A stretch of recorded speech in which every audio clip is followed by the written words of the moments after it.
트럼프 행정부가 추방 대상자들을 포착하기 위해 얼굴 인식 시스템을 가동하고 AI 기술도 총동원하고 있다고 로이터 통신이 보도했습니다. 출생시민권 제한 조치가 5월 15일 연방 대법원에서 구두 변론을 청취하고 6월 말 안에 결정돼 중대 분수령을 받고 있습니다. 미국에 반하는 행동을 했거나 범죄 기록으로 미국 비자를 취소당한 유학 연수생들이 한 달 사이 250여 개 대학에서 1,500명을 넘은 것으로 집계됐습니다. 미국민들의 10명 중에 4명이 신용카드 사용액을 미니멈 페이먼트만 내고 있어 빚 갚는 기간이 길어지고 있는 것으로 조사됐습니다. 계란 가격이 예년에 비해 여전히 높아 부활절 행사에 진짜 계란 대신 다양한 대체품을 사용하는 가정들이 늘고 있습니다. 시청자 여러분 안녕하십니까? 워싱턴 뉴스 투데이입니다. 트럼프 행정부가 추방 대상자들을 포착하기 위해 정부 데이터들뿐만 아니라 인공지능 기술도 총동원하고 포착되면 비자나 영주권 취소, 체포와 구금, 추방을 진행하고 있습니다. 하지만 첨단 기술들이 빚은 잦은 오류로 미국 시민권자들도 체포됐다 풀려나는 부작용을 양산해내고 있다고 로이터 통신이 지적했습니다. 한면태 기자가 보도합니다.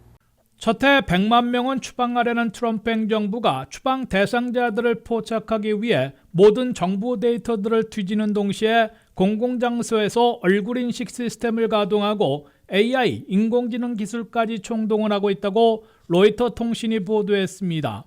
트럼프 행정부는 마르코 루비오 국무장관이 발표한 캐치 앤 리보크 새 정책에 따라 추방 대상자들을 포착하는 즉시 미국 비자나 영주권을 취소하고 체포, 구금 후 추방하는 절차를 매우 신속하게 진행하고 있다고 로이터 통신은 전했습니다. 첫째, 이민 단속을 주도하고 있는 국토안보부와 산하 아이스 이민세관 집행국, CBP 세관국경보호국 등은 미국 성인 4명 중에 3명의 운전면허증 기록에 접근해 이용하고 있는 것으로 나타났습니다. 둘째, 일론 머스크의 도우지가 지원에 나서 아이스는 현재 IRS 국세청에 이어 사회보장국, 메디케어 메디케이드 기록, 공공주택 기록 등 연방기관들의 거의 모든 데이터들을 공유하기 시작했습니다. 셋째, 이민당국은 여기에 첨단 감시 시스템과 AI, 인공지능 기술까지 총동원하고 있습니다.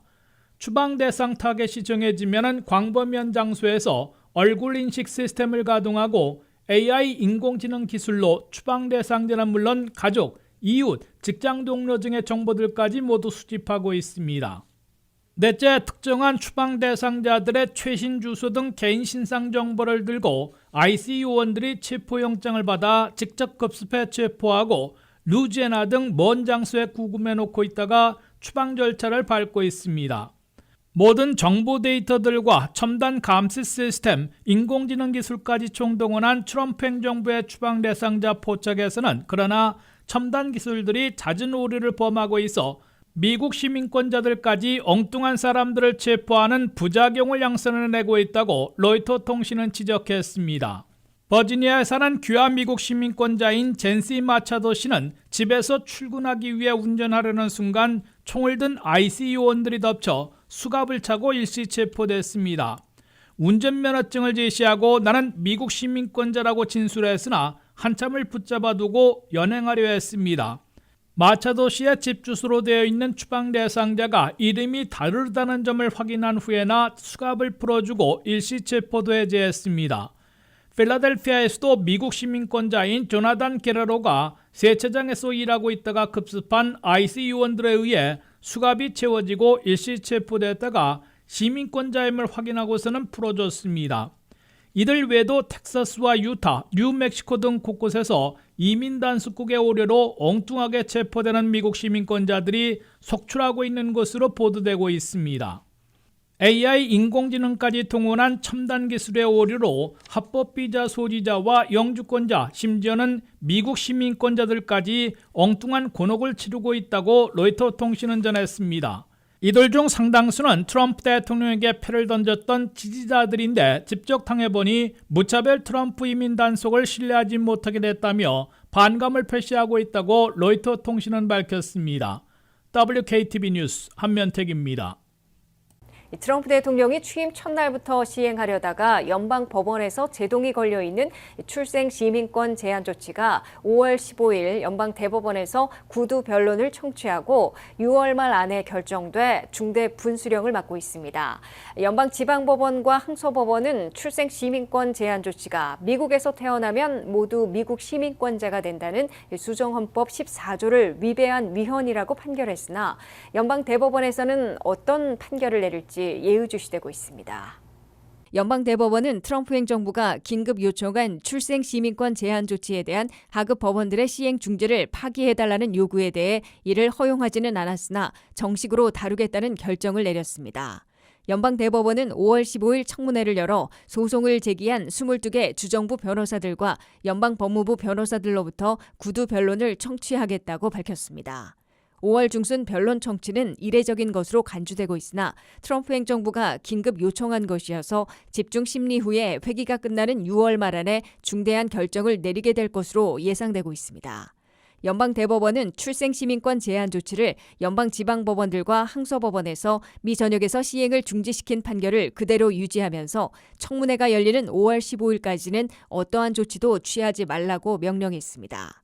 트럼프 대통령이 취임 첫날부터 시행하려 했던 출생 시민권 제한 조치는 22개 주 주정부들이 두 곳에서 집단 소송을 제기해 서부 워싱턴주와 동부 매사추세츠, 수도권인 메릴랜드 연방지법에서 시행 중지 명령이 나왔으며 샌프란시스코 소재 제9항소법원에서도 같은 결정이 내려졌습니다. 이에 트럼프 행정부는 연방 대법원에 긴급 해제를 요청해 일단 심리를 이끌어냄으로써 5월과 6월 최후 승부를 겨루게 됐습니다. 트럼프 대통령이 강행하려는 출생 시민권 제한 조치는 미국에서 태어난 자녀들이라 해도 불법 체류 부모들은 물론 합법 체류 중에서 방문, 유학생, 취업 비자 소지자들도 출생 시민권을 자동으로 부여하는 조치를 제한하려 하고 있어 연방 대법원의 결정이 중대 분수령이 될 것으로 보입니다.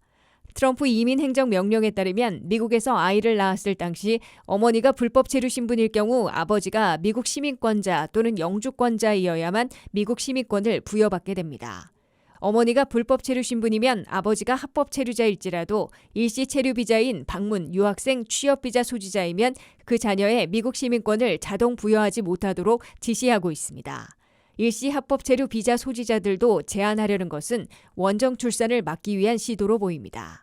미국에서는 아이가 태어나면 각 주정부에서 출생증명서를 발급하게 되고 연방에는 출생증명서만 제시하면 미국 여권을 받는 것으로 시민권자임을 증명하게 됩니다.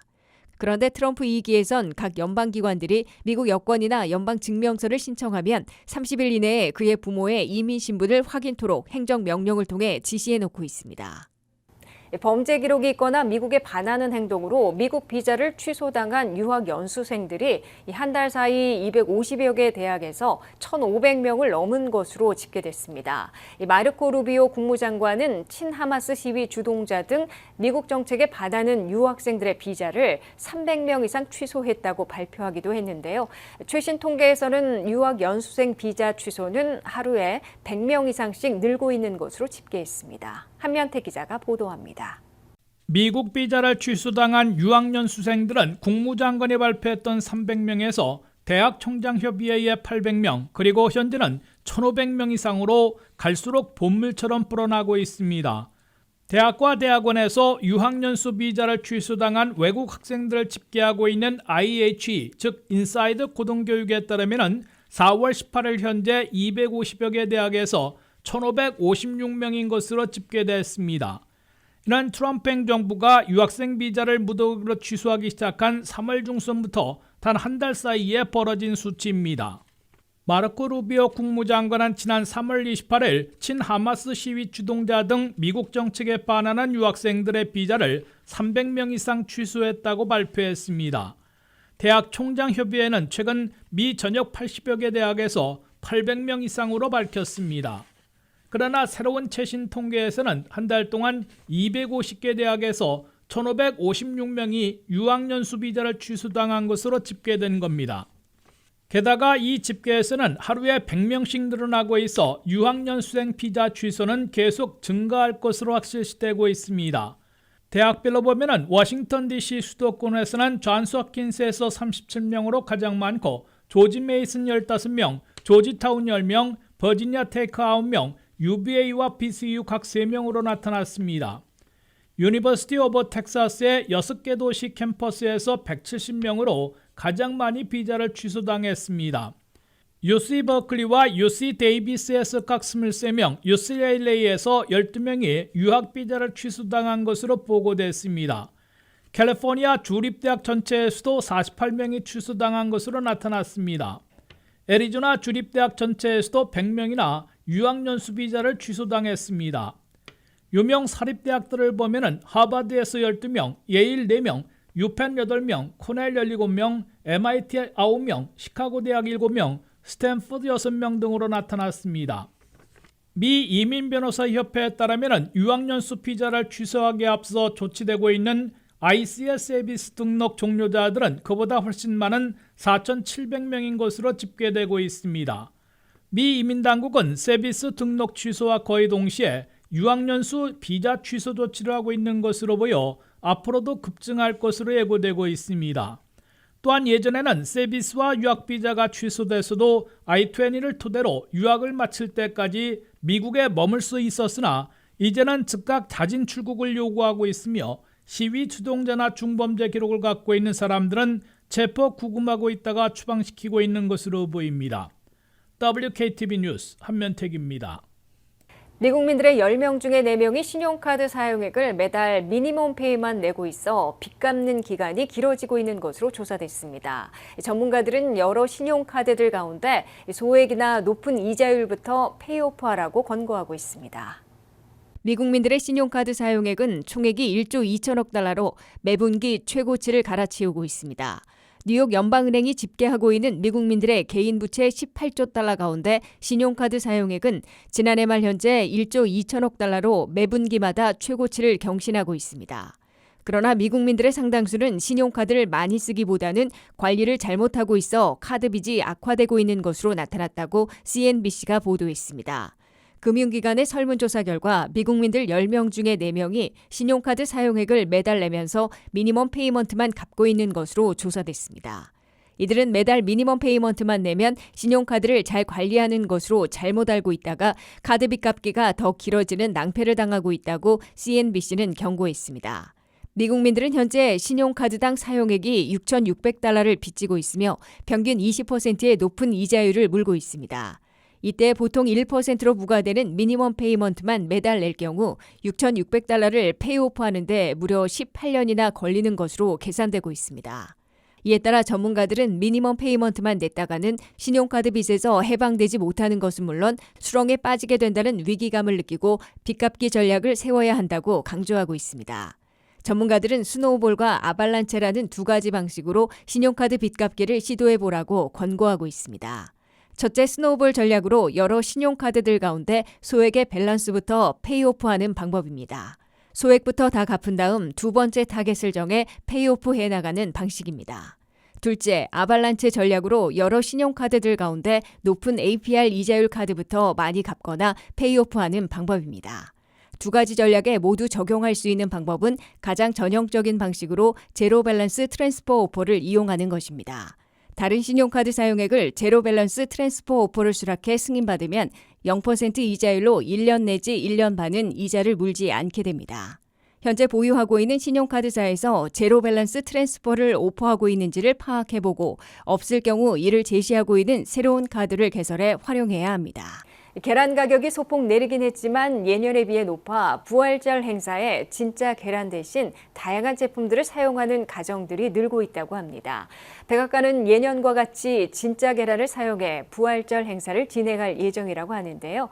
전통을 지키려는 백악관과 현실적인 선택을 하는 시민들의 모습이 대조를 이루고 있다는 반응에 백악관은 행사에 쓰일 계란은 계란협회가 기부한 것이고 유통기한이 임박한 제품들로 시중 소비에는 영향을 주지 않는다고 밝혔습니다. 홍휘진 기자의 보도입니다. 계란 가격이 고공행진을 이어가는 가운데 백악관은 올해도 부활절 행사에서 약 3만 개의 진짜 계란을 사용할 계획입니다. 전통을 지키겠다는 의지가 반영된 결정이지만 계란 한 판에 $6를 훌쩍 넘는 요즘 일반 가정들에서는 비용을 줄이기 위해 계란 대신 다른 대안을 찾고 있어 대조적인 모습입니다. 백악관의 이스터 에그롤은 어린이들을 위한 대표적인 부활절 행사입니다. 행사에 쓰일 계란은 계란협회로부터 기부받는 것으로 소형이나 유통기한이 임박한 제품들로 구성되어 시중 소비에는 영향을 주지 않는다고 백악관 측은 밝혔습니다. 하지만 시민들의 반응은 엇갈립니다. 미시간주의 한 농민은 지금 같은 시기에 수만 개의 계란을 장난감처럼 쓰는 건 이해하기 어렵다며 우려를 표했습니다. 반면 일반 가정들 사이에서는 비용 절감을 위한 계란 대체 활동이 확산되고 있습니다. 시카고에 사는 한 가족은 올해 부활절을 맞아 자녀들과 함께 판지와 은박지를 이용한 호일 계란을 만들며 추억을 만드는 계란 염색이 꼭 진짜 계란일 필요는 없다고 말했습니다. 실제로 공예 전문 브랜드 마이클스는 공예용 계란 키트 판매량이 전년 대비 20% 증가했다고 밝혔습니다. 일부 키트는 염료와 염색용 비닐백이 함께 포함되어 있어 실제 계란 없이도 부활절 분위기를 낼 수 있습니다. 월마트에서도 염색 가능한 플라스틱 계란과 플레이도우로 만든 계란 장난감 등이 인기를 끌고 있습니다. 부활절을 맞이한 백악관도 그 영향을 피해갈 수 없었지만 여전히 전통을 지키겠다는 결정을 내리며 약 3만 개의 진짜 계란을 사용할 예정입니다. 진짜 계란을 사용하려는 백악관의 결정은 그 자체로 부활절 행사에 대한 의지를 드러내며 전통을 고수하려는 상징적인 의미를 갖고 있습니다.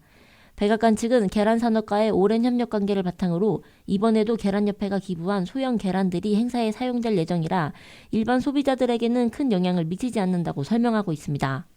그러나 계란 가격은 여전히 고공행진을 이어가며 한 판에 $6를 넘는 가격에 많은 가정들이 부담을 느끼고 있습니다. 일부 소비자들은 비용 절감을 위해 대체품을 선택하며 여전히 부활절을 기념하고 가족과 함께하는 시간을 계획하고 있습니다. 이번 부활절은 계란이라는 하나의 상징을 두고 전통 유지와 현실적 선택이라는 상반된 대응이 공존하는 모습을 보여주고 있습니다.